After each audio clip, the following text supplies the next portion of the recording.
batak!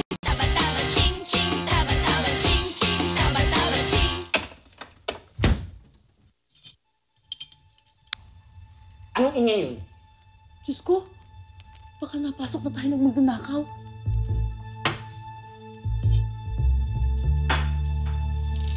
My God, Daddy, ano yun? Shhh! Akong bahala.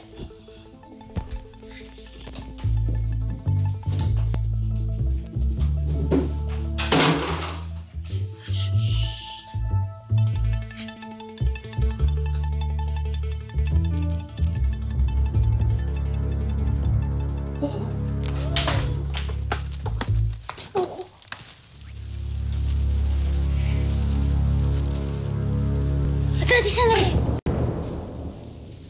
Si Jopay lang yun eh! Ha? Jopay?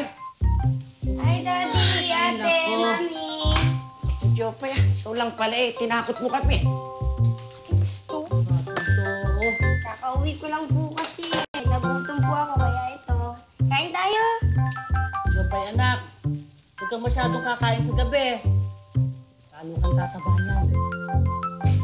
Mami, hayaan mo na yan. Bagay naman kay Jopay yung mataba eh. At least hindi na natin kailangan ng pet. Baboy na tayo! Uy, sobra ka naman manlait sa kapatid mo. Eh, ang cute-cute nga ng kapatid mo eh. O sige lang, kain ng kain, iha, ha? Ang cute-cute yata niyan. Ay, naku, Mami, tingnan mo. Kinukonsinti pa nito ni Daddy kaya lalong tumataba yan eh. Sige na, tama na. Huwag ka na magsalita. Halika na. Halika na, halika na. Sige, kain pa ng kain. Sige. Uy, may naiwanan kami diyang kare-kare. Baka gusto mo, yung apritada. Baka gusto mong kalamay. Ha? Meron kaming kunchita, puto bongbong, at saka Daddy! yung pichi-pichi. Daddy! Subuhan mo na lang. Gusto mo bang ipagbukas kita ng corn beef? Sana makatulong yun sa mami mo.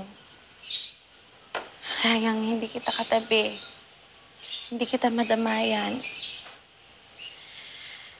Ang layo naman kasi ng Hong Kong eh. Miss na kita. Sana makabalik ka na at the end of this month. Sige na, tawagan na lang ulit kita. Jiro! Saan ka galing? Bakit ngayon ka lang umuwi? Alam mo ba kung anong oras na? Pinag-aalala mo ko Paano ka napahama ka sa labas? Paano kung may mga adik na nag-trip sa'yo at binugbog ka? Iniisip mo ba yon? Ate, hindi naman ako mapapahamak eh. Tsaka 18 na ako eh. Yun na nga! 18 ka pa lang! Ang bata-bata mo pa! Ate, hindi na bata yun. Matanda na yun. Tsaka huwag ka nga masyadong praning sa akin. I know how to take care of myself, okay? Anong you know how to take care of yourself? Hindi! Basta sa susunod, hindi ka nalalabas. At kung lalabas ka, isama mo si Manay Adel para may bantay ka. Rochelle, sobra naman yan. Hindi na kailangang bantayan ng kapatid mo. Mama na yan. Sige nga, Manay Adel. Ipagtanggol mo nga ako kay ate. At saka, hindi mo naman dapat alalahanin ang kanyang buhay dahil sabi sa astrology niya, mahaba ang buhay ni Jiro. Kaya wag mong alalahanin ang buhay niya. Tigilan niyo nga ako sa astrology niyo. Basta simula ngayon, kung lalabas si Jiro, kasama kayo. Kung hindi, hindi ka lalabas ng bahay tapos! Bahala ka na nga. Anong bahala ako? Tingnan niyo! Tingnan mo yung nagiging asal mo? Tingnan mo yung nagiging asal mo sa akin yung ugali mo, Nagiging loko ka na! Nagiging pasaway ka! Sige, magdamog ka pa! Tingnan niyo, Manay Adel! Tingnan niyo naging asal ng lokong yun! Kasi naman, Rochelle, masyado kang very protective. Sa bagay, Scorpio ka nga pala. Ganyan daw talaga ang mga Scorpions. Very possessive. Manay, hindi ako possessive. Pinangangalagaan ko lang ang kapatid ko. Alam niyo naman na yun ang bilin sa akin ng mga magulang ko bago sila namatay. Alam mo, Rochelle, hindi dapat si Jiro ang pinangangalagaan mo. Ang sarili mo ang dapat mong pinangangalagaan. Ano ang ibig niyo sabihin? Ang ano kasi, alam mo, ang sabi sa astrology mo, masasaktan kang masyado sa puso. Ha? Talaga ho? Bakit naman ho? Kasi masyado kang mapagtiwala. Kaya maaabuso ka. Sigurado ka ba talaga diyang sa boyfriend mong nasa Hong Kong? Mahal ka ba niyang talaga? Oo naman ho. Mahal ako ni Ronald at alam kong hindi niya ako sasaktan. Sana nga. Pero dapat rin naman siguro nag-iingat ka.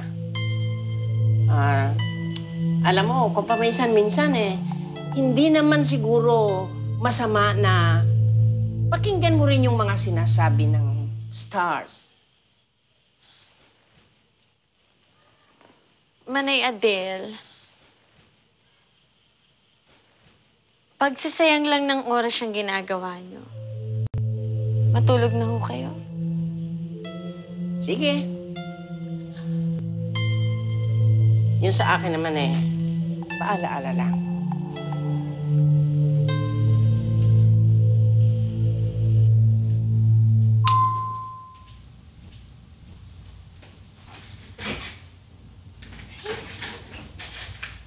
Tony boy.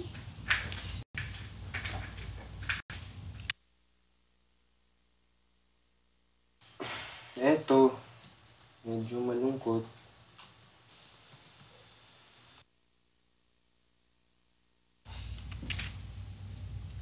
Okay lang.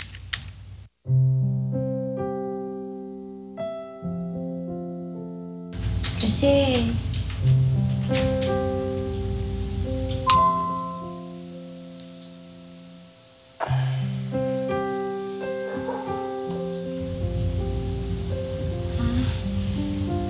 sasabihin ko ba na tunukso akong mataba ng mga lalaking yun?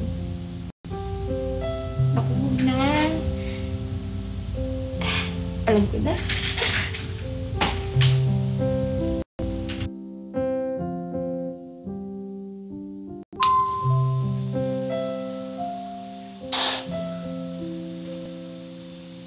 Talaga?